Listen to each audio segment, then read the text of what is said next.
Welcome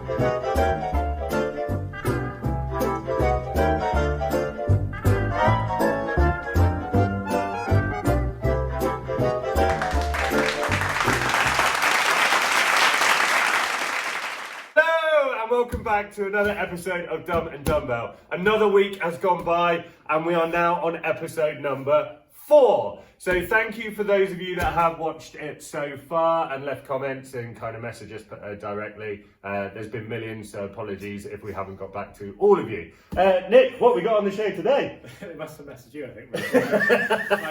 My inbox has been empty.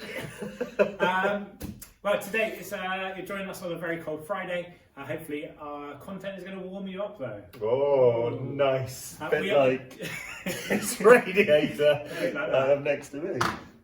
So we have got our product review later on. Doing something a little bit different today. We're going to be reviewing an actual home workout product as opposed to a supplement. We're also joined by Afshin Pandilazadeh. He's going to be talking us through adventures, challenges, and what you can do to seize the moment.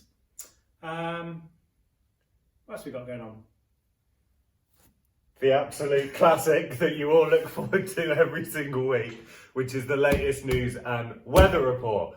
And believe it or not, shock horror, coming through now, we have a live news update live in the studio right now from our host Nicholas Bell.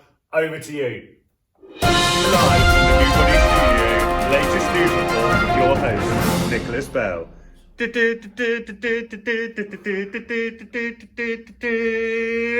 you caught me. Oh. Welcome back to the news.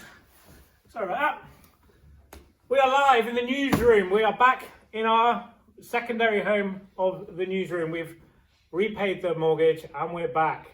So, on today's news, we are talking about Captain Tom 100 Challenge. Now, thousands of people across the country have been getting involved with our 100 Challenge, where we challenge you to do 100 reps, 100 kilometres, 100 things over the course of February to remember Sir Captain Tom Moore.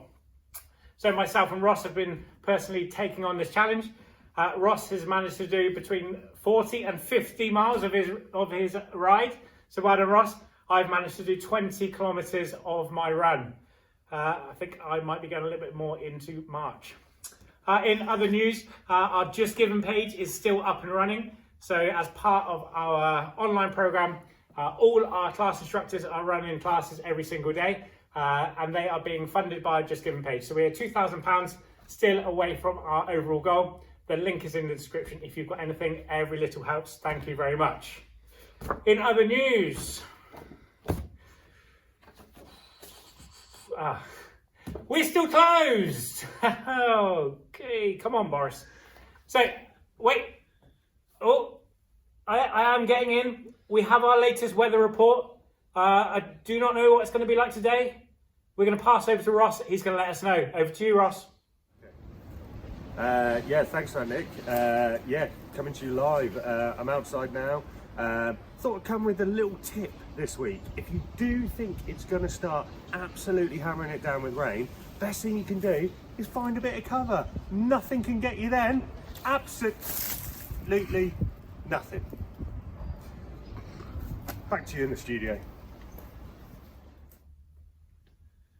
Oh, you caught me again. Thank you very much, Ross, for that weather update. Some great tips as well. He'll be back next week with the weather. Back to the boys in the studio.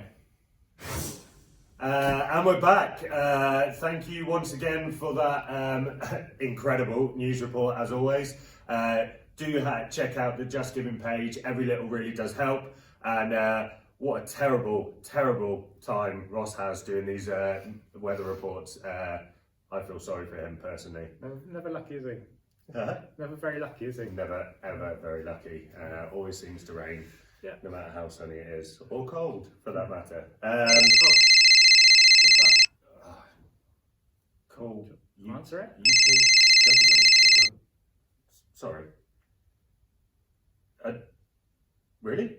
What now? Okay. Yeah. We can switch straight over. Yeah, not a problem. Oddly enough, we've actually got a very brief update from our Prime Minister himself. Bojo, over to you. On our show. On our show. Like now. We've got to switch now. Okay.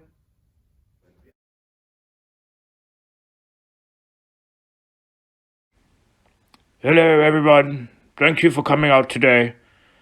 It's Boris, and we'd like to first off by saying thank you all for all your continued efforts over the last few weeks. Now we're here today because this is the 4th episode of Dumb and Dumbbell, and I have to tell you all that it's absolutely fantastic. Now the message going forward is very clear. Stay home, watch Dumb and Dumbbell, protect the NHS, and save lives. Thank you, and see you very soon. Goodbye.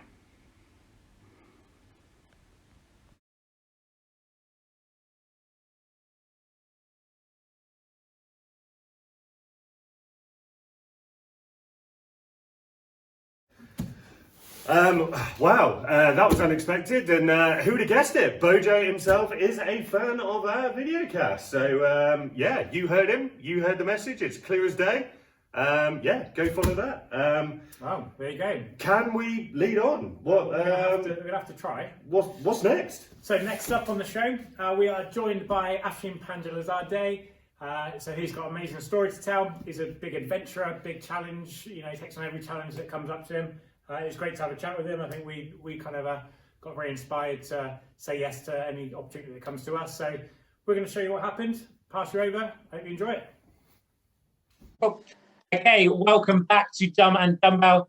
On today's episode, we're joined by Af Pandalazadeh, and we're going to be talking about adventures. So obviously, at the moment, it can be quite difficult to seize the opportunity and things like that, and you know, fear can take over our life quite a lot. I've known Af for all my life, and he's always been one to kind of say yes before he says no. So we're going to have a chat with him today about what he's done in his life, some of the adventures he's been on, and how hopefully we can pass it on to our viewers and you guys at home about how you can turn that opportunity into a good opportunity, I suppose, or just take it on and run with it. So great to have you here, Af. Give us a bit of a background, a bit of your comic book episode 1 version of how you got to be here. Cool. I mean, yeah, thanks. What an intro. How I got to be here. Pause. Just cut. Just let me turn this off. First one we've ever had to edit. Oh, sorry. That's right. Don't worry. Okay. I edited. We're back. How I got to... Oh, thanks for the intro, Nick. How I got to be here. Oh my God, can you hear that? Sorry. Can you actually hear that? Who was it? I've got seagulls on the roof. It's like they're blooming pterodactyls. Right, okay. 3, 2, 1. Back in the room. Yeah, go. Okay, so great to have you here. Tell us a bit about where how you got to be here. What did you do at college? Where did you start? Have you always been into adventures? Have you always said yes to everything? Like, not everything, but.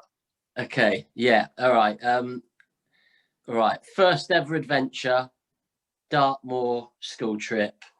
Amazing times, rock climbing, all that stuff. So that was cool in school. Then obviously, you well know, Nick, I won Sports Personality of the Year at Way Valley. So that boosted a little bit of confidence. And then Nick was my sporting rival at school, so that I have to drop that in every time that we speak. Then went on to college, did some A-levels sport, did sports science at uni. And then I suppose it was from then started the adventures by accident. I think most things you just fall into by accident, don't you? First real proper adventure that is pretty out of the ordinary was going to India. So I drove a rickshaw the length of India, like 2,500 miles. Took about 3 weeks, 30 miles an hour. Absolutely brilliant. You break down 5 times a day. You don't know where you're going to sleep. It's just insane. Was that all planned, or was it just like off the cuff when you were there? Just Just kind of, where do we go today, or was it all like route planned? No route. So there's a start line and a finish line. The length of India, which is like 3 times the length of England. So it's like driving from Land's End to John O'Groats and back again in a rickshaw, 30 miles an hour. It's got no sides, it's got no doors, right? It's amazing. But in India, you break down and people help you out and support. Great little word there, support. You can't achieve anything without support. And people help you along, and a bit of hope, because you never know where you're gonna end up or how long it's going to take you. Cool. What a great example of life. Eventually, you'll get there in the end. So just trust in. How many of you did it? There was 3 of us in a rickshaw, so tightly squeezed. We had our bags bungee corded on the roofs. It was just brilliant. Yeah. So starting off with that was the first main adventure. Then I got a bit addicted to them, really. I did a few marathons. I'm not a runner by any means. I did 4 marathons in a couple of years. I did 2 in a week once. Like I say, I am not a runner. First one, terrible. Just trying to go for a time, hurt my knee. Not fun at all. Second one, having family on the route, had friends along the way, people meeting me at the finish line. Fantastic. You can't achieve anything without support. And then did 3rd and 4th just because I'm an idiot and I shouldn't have done that. That was London, was it? No, I did London twice and I did Brighton and Manchester. So that was cool. Then I went on, then I cycled to Paris, did the London to Paris cycle ride. That was like planned. So that was a good one. Again, was that with a group then, was it, or just on your own? That was with like 5 friends. So not like a charity or organised race or anything. We just went, lots of fun. Yeah, did that. What else? I've done a lot of mountains, done the 3 Peaks Challenge a few times, led a group up there. I'm not a mountaineer. So it's just putting yourself out there, because everything you do first is scary, right? You think you can't achieve it, but then as soon as you do it, you go, oh God, I did it. Maybe I can do something else. So like, I completed the London Marathon, but I failed it for myself intrinsically the first time. But I thought, cool, I can do it actually. It's achievable. You go and do it a second time. Then you go and cycle to Paris. And then you climb the 3 peaks. Each time it's something new. And, I don't know if you mentioned that at the start, I did the stand-up comedy. So I try and think of what is the scariest possible thing. And then if I can do that, then the rest of my life just seems simple. Because if you can run a marathon, then for me, like having social skills or professional development or anything like that, they become easier, because obviously you learn all these things about yourself on the journey. You learn about determination and keep going and not giving up. And, you go to some real dark places on those challenges, proper dark. Then you come out of it and you can never feel that pain in your legs. Like, I know that one of the marathons I did was like the worst pain I've ever felt, but you can't feel it now. All you feel now is like, cool, I didn't give up and I actually completed it. So now I go and do the next thing. So what is the next thing? The next thing. I'm writing a book at the moment. So again, that's out of my comfort zone. I could have easily. Let's guess, not a writer. Jack of all trades, master of none. But yeah, no, I started writing. Worked with a writing coach last March. Wanted to tell a story. This isn't a plug for my book, by the way, 'cause it's not out yet. But even that, I was like embarrassed meeting this lady who's like a literary expert, and I don't even know where to put apostrophes. Right? And now I've written 50,000 words of a book, of a 60,000 word target book I'm going for. And I hope to get that out. And it's not just the book, then it'll be publishing it and marketing it and all these different things that would be a totally different new world to me. But yeah, I should be going to Tokyo Olympics in July. to work out there. Obviously, it is a challenge, but I've done the Olympics before, so it's kind of, I'm trying to get my third one under the belt. It's in Japan. It's a new culture. Went out there last November before the pandemic. So, yeah, you learn something new about yourself each time, but you just got to keep putting yourself in those situations. So is the book to tell the story, or is it about something totally different? I'm glad you asked. Thanks. So the book is probably about it's about adversity and challenges and everything like that. So I was working in Essex for about 5 years as a boxing development officer. That was really cool. Worked with so many amazing boxers in Essex and London, and then got an offer to go and work at Rio Olympics. I had to leave my job, so that was 4 months in Rio. Amazing city, beautiful place. Was working out there, living the dream, paddleboarding Copacabana Beach, working at the Olympic Games, climbing amazing mountains. And then the last day of the Olympic Games, I found a tumour. So I had to fly home like the next day, emergency flight, come back and had stage 2 testicular cancer. Had surgery 4 days later, I think. So Copacabana Beach one day. So quit your job in Essex, take a leap of faith, go on, do it, risk it. Go to Rio, right? Amazing. Then I had a trip planned around South America. I had a flight booked to Argentina. That doesn't happen. Get a tumour, come home. 4 days later, you're one less testicle down. And then 2 weeks after that, start chemotherapy for 3 months. Not the best, but again, with all these adventures and challenges, it taught me a lot about myself. And again, people said words like inspiration and things like that during my treatment.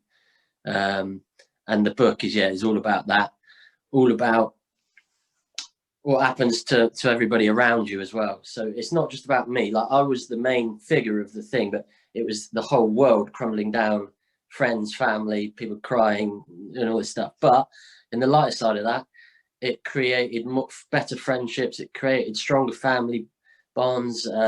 It made people change their life. It was really cool.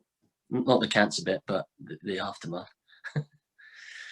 I mean, that's, obviously I was close with you during that time and things, and we kind of,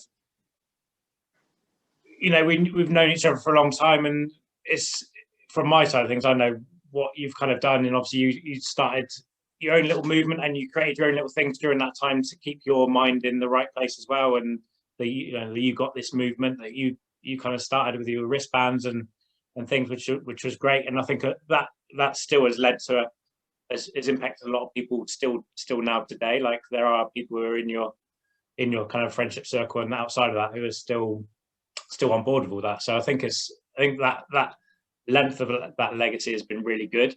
I suppose it's a case of finding out where, you've done a lot of challenges, a lot of adventures.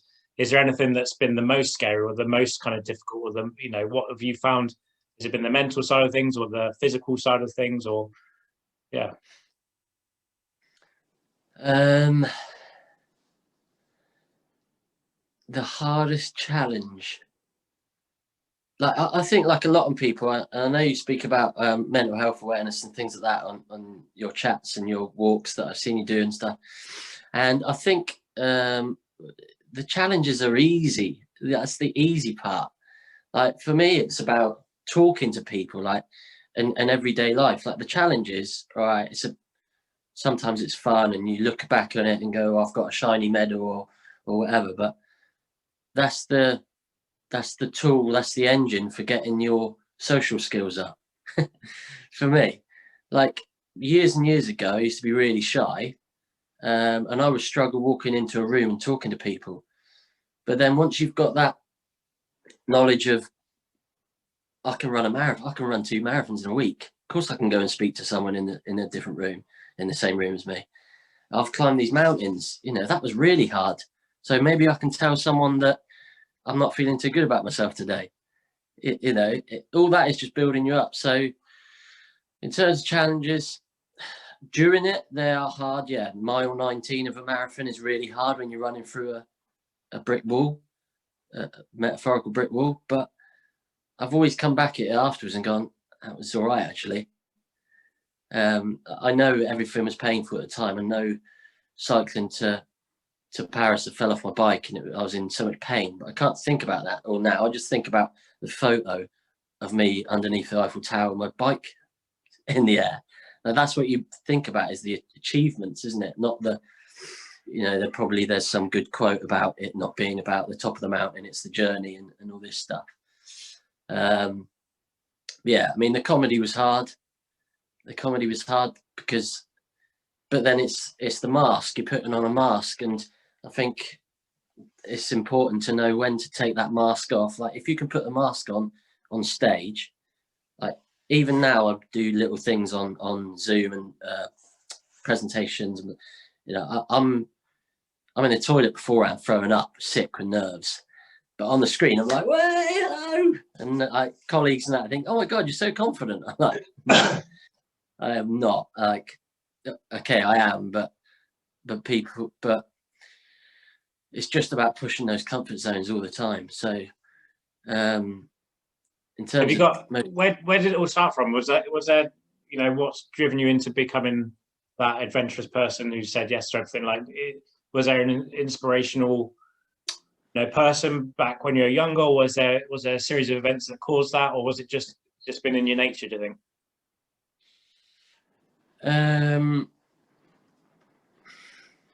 Yeah, I guess I've always been quite outgoing. We've always played sport and we've always been competitive. We've always played in team games as well. I think team games are very important. You can't just do individual sports. You've got to do team sports. I guess the proper adventuring after university, I was getting really ill after university. I thought it was probably just copious amounts of alcohol and kebabs, but my ankles were just swollen for about 6 months. Couldn't do any exercise. Had loads of tests. Then he was like, this could last forever. And it ended up being arthritis in my ankles. And at the time, when I couldn't do anything, I was like, this is rubbish. I can't do anything. I'm like 21.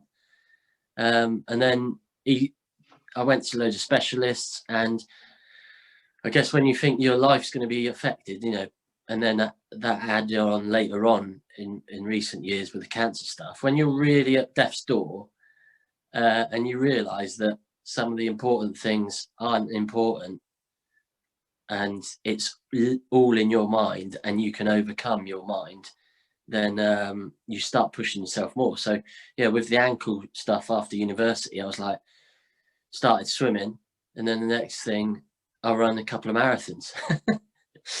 Like I mentioned, with social skills and mental awareness and stuff like that.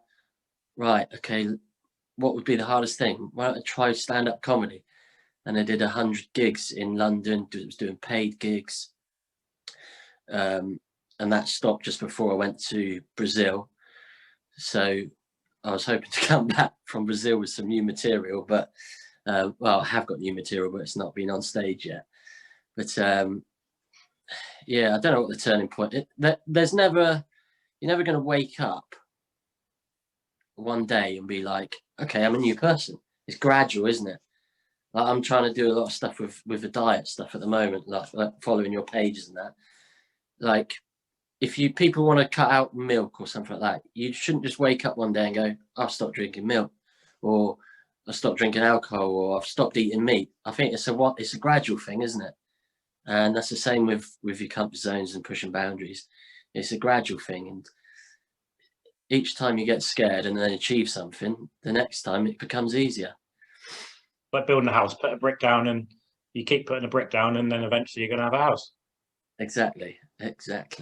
You've mentioned quite a few times around the whole support side of things. Do you kind of see yourself throughout the early board? Sorry, Um, someone tried calling me. That's right. We can. I'll start that again. So, with the whole supported side of things that you've mentioned quite a bit, did you find yourself naturally being the one to support, or did you find yourself being the one being supported around this, or did you find it quite an even balance? The only reason why I asked that question is obviously working with mental health charity and stuff like that. That supported role is obviously massive, and you've done challenges both on your own. But then you mentioned one of the most successful challenges on your own, the London Marathon, when you had people at each stage, including the finish. It was a more elated feeling. You benefited more from it and stuff like that. So I just want to tap into that support a little bit more and the benefit of it and what you kind of got from that support, from whether how small or how big it was. Give it a go. Yeah, no, I've touched on this before in a blog I wrote, and it's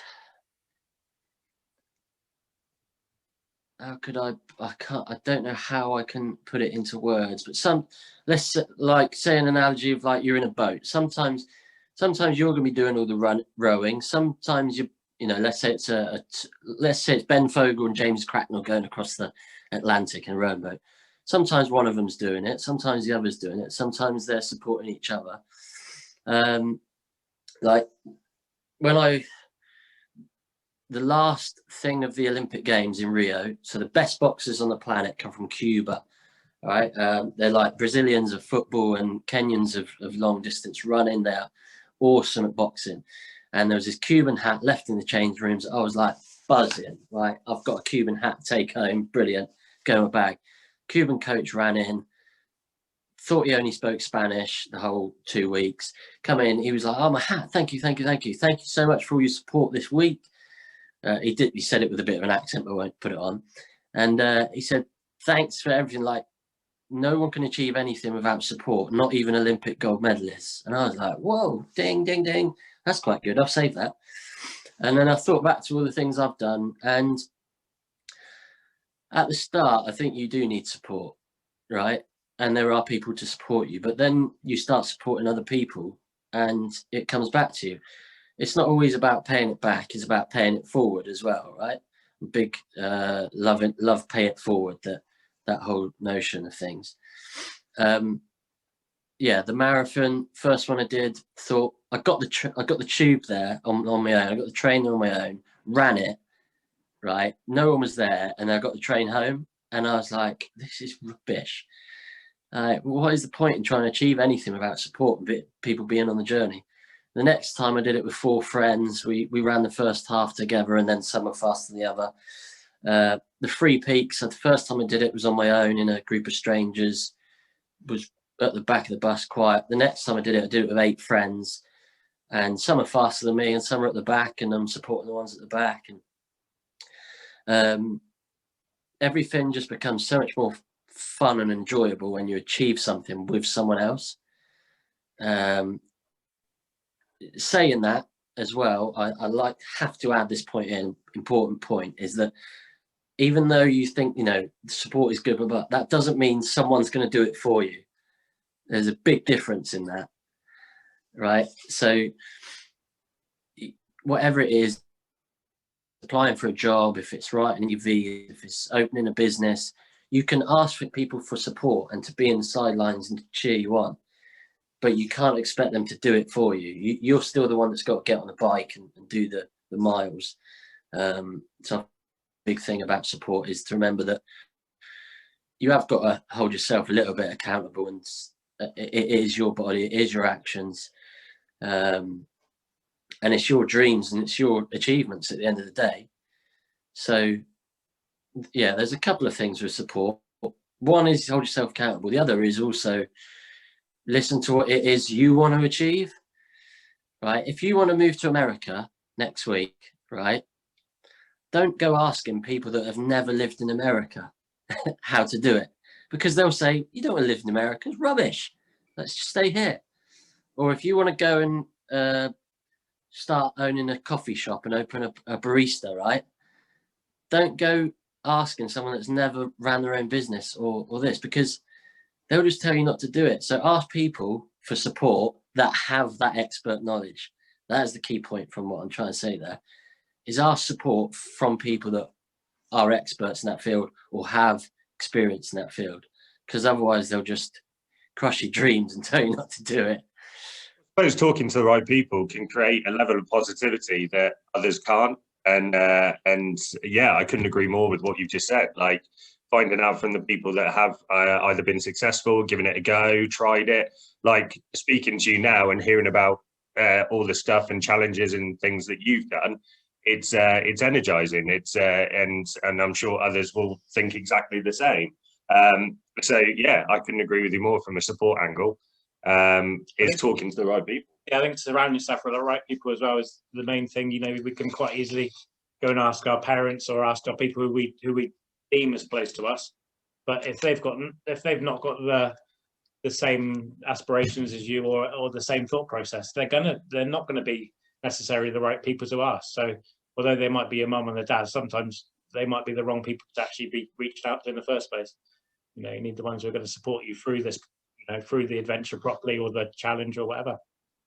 Yeah. Anything, any kind of words on, you know, for the people who are thinking about, you know, how to put a challenge together, or, you know, going on an adventure, or they're bored of the rat race of life effectively, and they're thinking, right, after COVID, this has made us, you know, a lot of people have kind of sat back and looked at their life and gone, right, I'm not quite happy with where I am now. I want to challenge myself or want to do something. What would be a kind of your go-to points to make that happen? Go-to points. Cool. Just do it. I think that was taken. I mean, there is no, you know, there's a reason that slogan is so successful, because that is it. You're never going to know if you don't try. And like I said, it's not an overnight thing. You're not going to just be a success overnight, and you have to fail at things. You have to, you know, try it, not achieve it as successful as you thought, and then start again, and then do it again, and then become better. Last year we did that Jurassic Coast walk. It was 96 miles, and that was like a new adventure that there was no one a part of, and that I have to organise the whole thing. So if you're new to adventures, just sign up to one that's local. You've got some great adventure companies down here in Dorset. You've got the Jurassic Coast 100 and things like that. If you really want to test yourself, start with that. Start not with the 100, maybe something a little bit less, but start with something small, and then build up to. It's ridiculous how much you can achieve by the end of it. Just start small. Realize it's not that difficult, and then keep going. I don't know how you can put that into a slogan, Nick, but we'll caption that. That's fine. I'm going to say the back of this t-shirt, huge. Like, paraphrase it. Just do it. Amazing. All right. Well, thank you. That's obviously been massively insightful into, you know, what you've done, and hopefully it's inspired a few people to take on their next challenge. Now, as with all our interviews, we're going to move into our famous five. We're going to do the five. Famous five. So these are five questions. Yeah, you got it. Do you want to do it? That's 15. So we asked this all our people that we have on the show. 5 questions that are a little bit outside the box to let us get to know you a little bit better. But yeah, not necessarily about what we've been talking about. So question number 1, if you weren't in the industry that you are, which is event organizer for the Olympics, what industry would you be working in? Industry. I would like to, if I could go back, I'd probably do a lot more about writing or script writing, screenwriting, things like that. Like, yeah, Richard Curtis, he's a bit of a legend to me. So if there was nothing to do in the sports world, so I've worked a little bit in sport. I've done a lot of youth work, did a bit of teaching, so that's cool. Love working with young people and, yeah, inspiring people and all that stuff as well. But if all that was off, if it was a total different career change, then I would do writing books, writing screen. Yeah. Nice. Question number 2. If you could go on a meal with any two people, dead or alive, who would it be and why?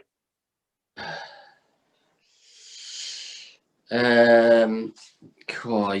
The two I'm thinking, you probably won't get a word in edgeways, so I'm not sure if it'd be that actual fun. But Muhammad Ali in his prime, that would be amazing, just to tap into his mindset and all his positive thinking. And then probably Jim Carrey, I think, would be at the other end of the table, just for the jokes. And also, he's quite insightful and a bit of a deep thinker, so that would be really interesting. But yeah, like I said, you'd probably just be sat there in silence all night. Fair enough. Okay, if you could transport anywhere in the world, where would it be? Oh, right now? Yeah. Right now, click your Dorothy Hills. Where could you go? Like, Oh. I mean, I've spoke about being deep and adventures and culture, and I've been all around the world, right? And I like mountains and sea and everything like that. I'll probably just go to a Vegas casino and sit at a blackjack table with with like a what would I have? A rum and coke or something. Just because there's people there. I need people in my life at the moment. Like, I'm a bit of a people person. We're connected, aren't we? And the people at a blackjack table in Vegas is where all the energy and positivity you could ever need is. Because even though they're losing, every now and then they win and they're like, woo!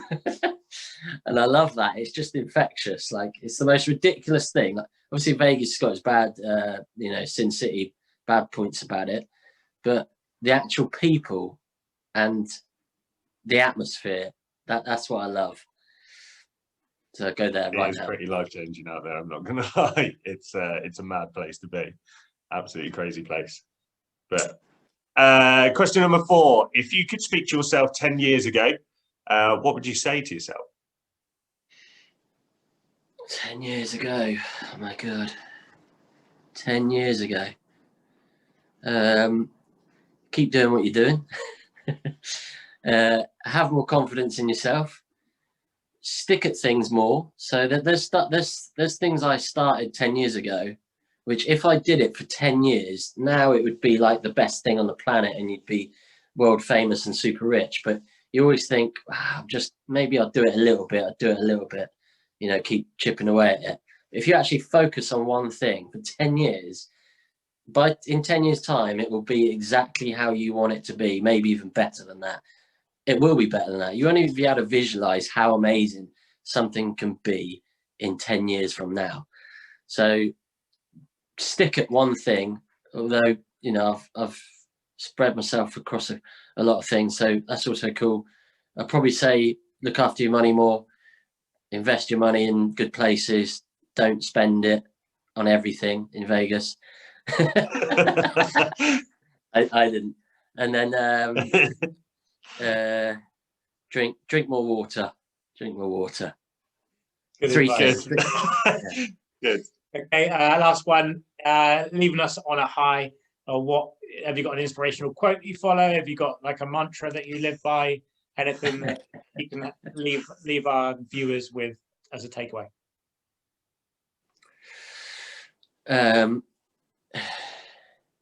One for when things are going bad. Start off with the bad. When things are going bad, I've got this poem on my wall at uni. It's made famous by Mike Bassett, England manager, but it's actually by Rudyard Kipling. If you can keep your head when all about you're losing theirs and blaming it on you. I love that poem, and I think 90% of it I could reel it off. Don't test me. I'm not live on TV, but if. So I love If. If you don't know If, then Google If by Kipling, and I love it. It's on my wall. So that's if things are going bad. If I'm nervous about something, I love that one from Coach Carter, which is our deepest fear. Our deepest fear is not that we are inadequate. Our deepest fear is that we are powerful beyond all measure. Amen, brother. And then obviously if it's a quick little boost to motivation, then nothing can beat You Got This, of course. Nick said I started the You Got This movement Thousands of you got this wristbands. People still wear them out there today. It started off as just a bit of a hashtag on a Facebook status one day, and then it turned into a full merchandise store, and there's cups and there's mouse mats and everything. But it was more than that. It was, people talk about a lot at the moment, is that hope word. It gave people hope. I had the most ridiculous stories from how I felt was ridiculous at the time, from me just writing "You got this" during the bad times of my cancer treatment. People saying it made them quit their own job. People said it got them out of relationships that they knew weren't working. Somewhat it reignited long lost family. They went and found family, which I was like, wow, that's crazy. One lady said she used it during childbirth. So I was like, okay. So you just never know, again, what you're rubbing off on people, the positivity, surrounding yourself with positivity. You never know how far it can spread, one little message. So yeah, definitely you got this whenever you're feeling doubts. Amazing. Amazing. I think that's a perfect end point. It's been awesome having you on, Af. Thank you very much, mate. It's been nice to have a chat with you. And you reading anything at the minute, mate? You got any books on the go? Anything you recommend? I'm reading a bit of George Orwell at the moment. Come on, we saw it on the desk.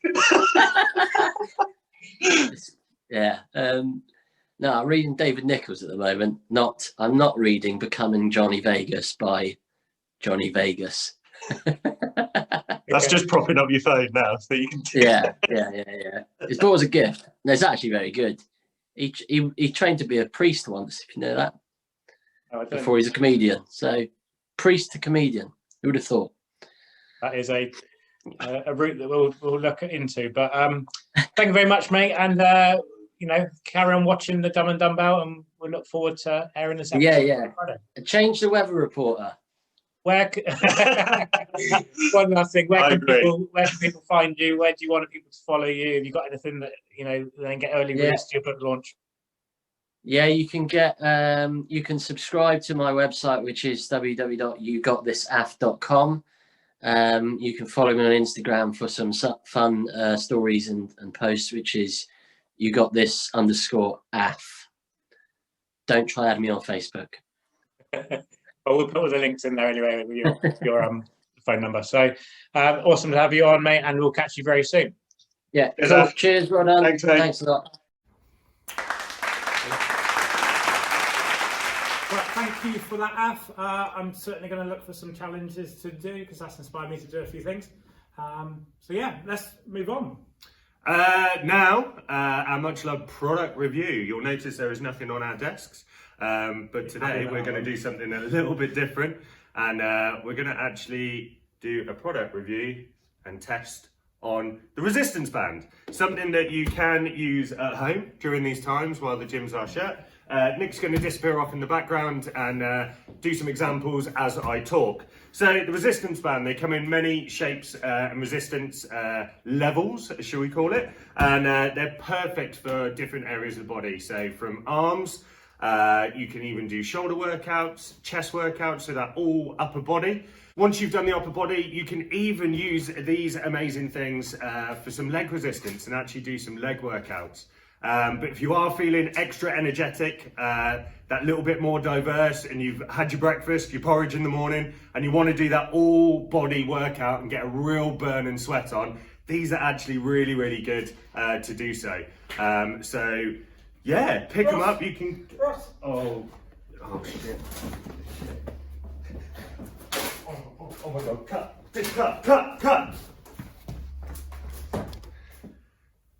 So that was our product review for this week.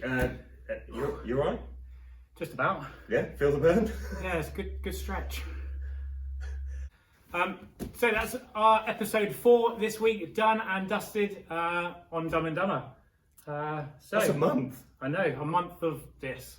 Thank you very much for tuning in every week. How have you found it? Oh, it's been great, hasn't it? It's been thrilling. We hope you enjoy it as much as we do making it. Join us again next week for some more interviews, some more fun, some more product testing, more news and weather, and hopefully more laughter for you all. And you never know, in the next couple of weeks we might have some really good news this time. Let's hope so. See you soon.